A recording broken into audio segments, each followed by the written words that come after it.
Hey everyone, it's your girl Tara Michelle. Welcome to or welcome back to my channel, Opinionated Scents, our safe space to discuss all things fragrance, whether we like them or not.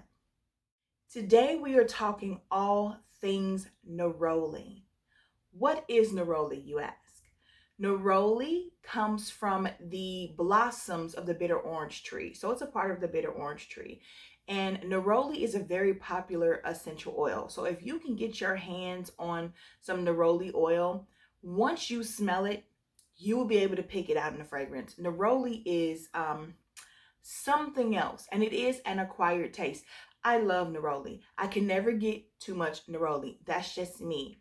However, it depends on how you perceive it. It does come across bitter, but I love the bitterness of it.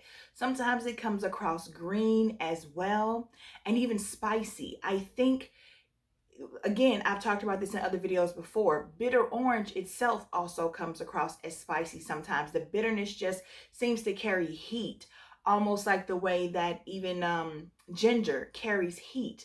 Like you hear the word candied ginger, you bite into it or give it to a kid, they hear candy, they're like, oh great, give me some, and it's hot. So that's the kind of heat that neroli can bring when we talk about spiciness. And some people have even said that it smells metallic to them. I haven't experienced that like with the essential oil on its own, but I definitely get the bitter and I definitely get the occasional green and spicy facet to it as well. So we're going to start this list off strong. I'm coming with 7 today.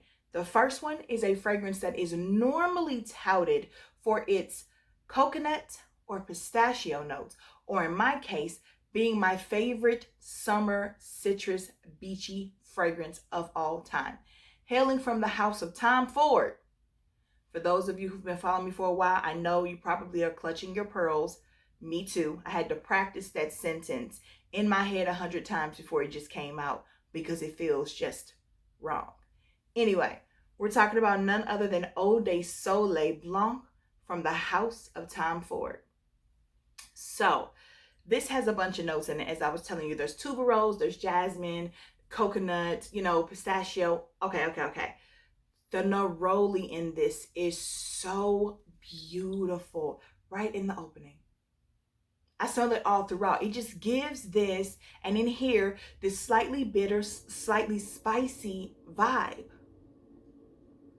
My urge just kicked on. I'm gonna be right back. Okay, I'm back. I had to turn the air off because it's 99 degrees outside and it's going to keep kicking on. So we're going to move relatively fast through this list before it becomes 99 degrees in my house. So back to this beauty here. You're going to get this super burst of energy, including that neroli in the opening. You have bitter orange and neroli in the top, along with bergamot and citron. So the opening of this is just so beachy. It's so tropical. It's so someplace hot, but beautiful at the same time. There are lots of notes in here, but we're talking about the neroli today. I absolutely love it. And because they chose, because they chose such beautiful notes to pair this with, the neroli does not become overwhelming. Some people cannot deal with the smell, the bitterness of neroli. I know a lot of people actually, especially in the YouTube community, who don't like the note of neroli.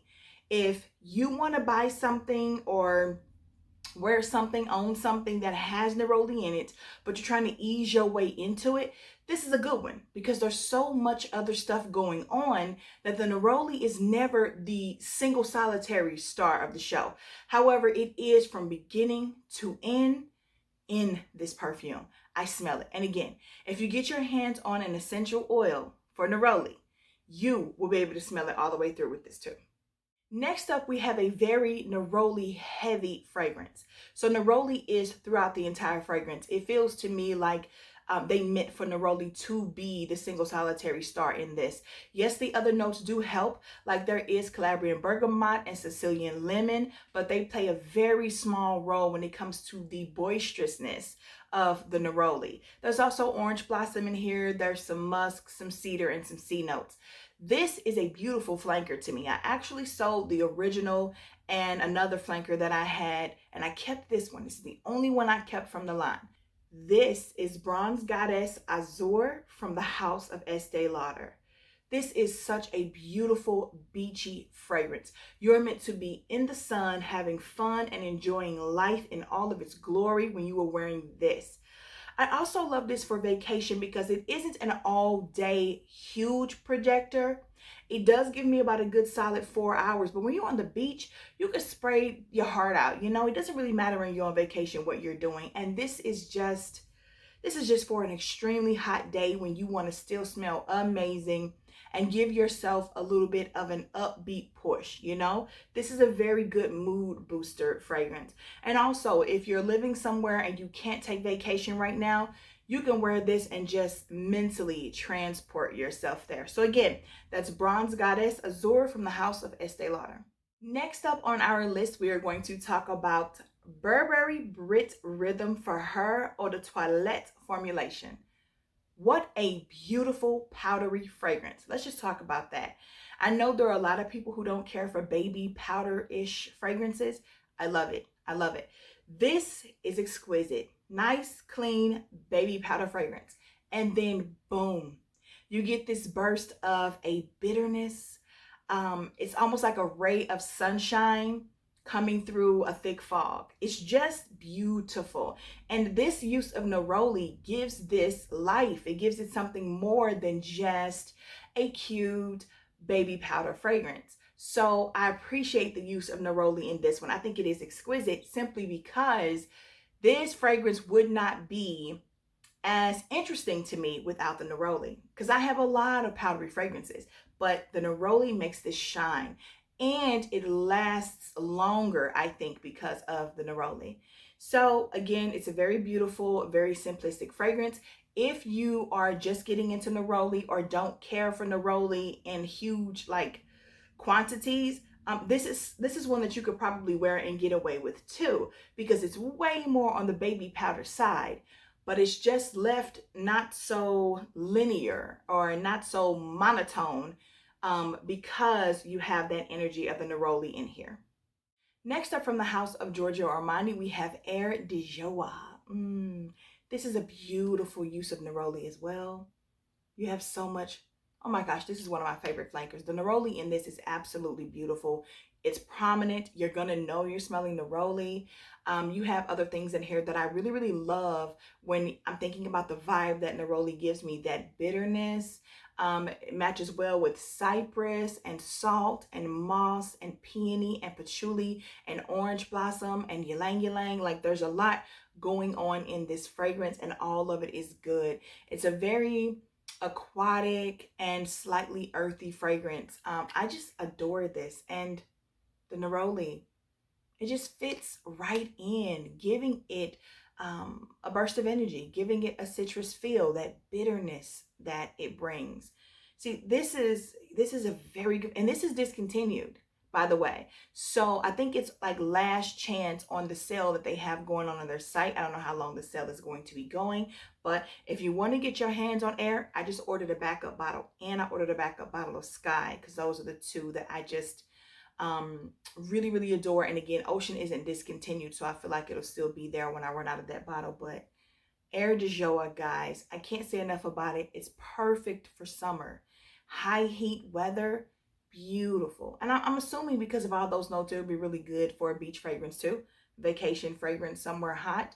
I could even see me wearing this if I were like hiking up in the mountains in Arizona or something like that. So I love it. It's a keeper. This next fragrance, I don't have a full bottle of yet, but it is called Aqua Neroli, and it's from Clean Reserve.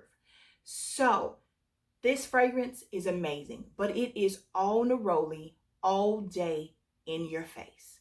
If you do not love neroli, this is probably the one on the list, along with Bronze Goddess Azur, that are going to be the most dangerous for you, because it's neroli. It's neroli.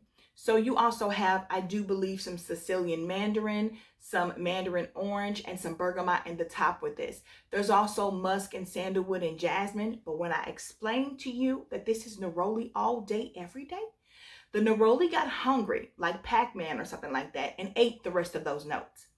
Maybe, you know, like if you eat too much garlic, some people can smell it coming through your pores and your skin. Maybe a little bit of the musk is seeping through. I'm telling you, this is all neroli all day though. So again, Aqua Neroli from Clean Reserve, beautiful neroli fragrance. This next fragrance is a powerhouse when it comes to citruses, and it brings a spicy kick too because of the ginger. This is the newest Elizabeth Arden white tea flanker, and it's called White Tea Ginger Lily. I am telling you guys, the way that the bergamot, the bitter orange, the mandarin orange, and the neroli hit together, it's like the best mosh pit ever. Everybody is just jamming. There's like violet and there's musk, there's ginger, there's white ginger lily. This is just, there's so much, there's cedar, there's a lot that's going on in this fragrance. But what you get is an amazing burst of great citruses, a bitterness from the neroli, and the heat of the ginger. This is exquisite. I like this every time I wear it, more and more. Now, the lasting power and projection on this are not wowing me when I'm out in public wearing this. So when I'm around the house, it's great. I smell it, it fills up the room. But when I run errands in the heat with this, it gets lost. Now, I will say in the grocery store, I did get a compliment wearing this, where I couldn't even tell I was wearing it anymore, but it still smelled around me, clearly, because we're in masks and she could still tell I had it on. I am so excited to talk about this next fragrance because I don't think I've talked about it on my channel. This is Versace Yellow Diamond Intense. I used to love Yellow Diamond, baby. I went through multiple bottles. And then when they came out with the Intense, I was like, let me see what it's all about. And it is amazing. This is a very good use of osmanthus as well. But there's so much going on in here. Orange blossom. But the opening of this is neroli, pear, and citron. Oh my goodness. Then that orange blossom and that osmanthus. Guys, this is stunning. This is going to be my scent of the day tomorrow. Got a lot of errands to run tomorrow. So I'm wearing this. I haven't reached for this in quite some time. You know when you do that, when you just smell something and go, and why have you not been wearing this? You just forget sometimes how good something is. This is a beautiful fragrance. And the neroli in this is much calmer. This is like a more green neroli than a bitter neroli, but it's still there. Again, if you love the note of neroli, it's almost impossible for it to just not be picked up on when it's used in the fragrance. Unless you would just throw in a whole bunch of patchouli and vetiver and, you know, juniper berries and just a bunch of stuff in there and just put one drop of it. Other than that, it's going to find its way to shine because it's neroli. And it's a really nice addition to the, oh my gosh, it's so good. Last but not least, from Guerlain's Aqua Allegoria line, we have Pamplelune. This is a stunning grapefruit fragrance, but the neroli is the loudest part. So you have bergamot, grapefruit, petitgrain, and neroli in that opening. That's what you get. It's this burst of energy and just beautiful bitterness. And there's a zesty sweetness as well. There is vanilla in here. So it's not an overly bitter fragrance. It itself isn't bitter. The neroli in it is, but it is just beautiful. There's cassia in here as well. I just absolutely love this fragrance, and a slight bit of earthiness because of the patchouli, but the patchouli is not the star of this. So there's no way when you take the top off without even spraying it, what I get the most is the neroli. Once you spray it, the grapefruit comes alive, so does the bergamot, but the neroli is still the star. This is exquisite. I love this. One of my favorite grapefruit neroli pairings. So yeah, again, that's Guerlain's Aqua Allegoria Pamplelune. And those are my favorite neroli fragrances that I currently have in my collection. I hope you guys enjoyed this video, and I hope you even learned something new today. Please don't forget to subscribe to my channel if you have not already. Click that like button and select the notification bell. It helps my channel to grow. If you have already done all three of those things, thank you so much for being a part of the Terror Squad. You are amazing, and I appreciate you. And I mean that in every sense of the word. I appreciate you. Of course, in the comments, I want to talk about it. Do you like neroli? Watch how split it is, guys. I might even do a community poll on this before I drop this video because it's funny to me. So many people dislike this note. So do you like neroli? Let's talk about it. Do you own any neroli fragrances? And if you do, what's your favorite? If you do not, did any of these intrigue you? Are you interested? Are you curious? Are you scared? It is very much a loud note. Also, for those of you who love neroli or like neroli, what comes across more to you? The green neroli, the bitter neroli, or the metallic neroli? Or do you get something altogether different? Let's talk about it in the comments. And until then,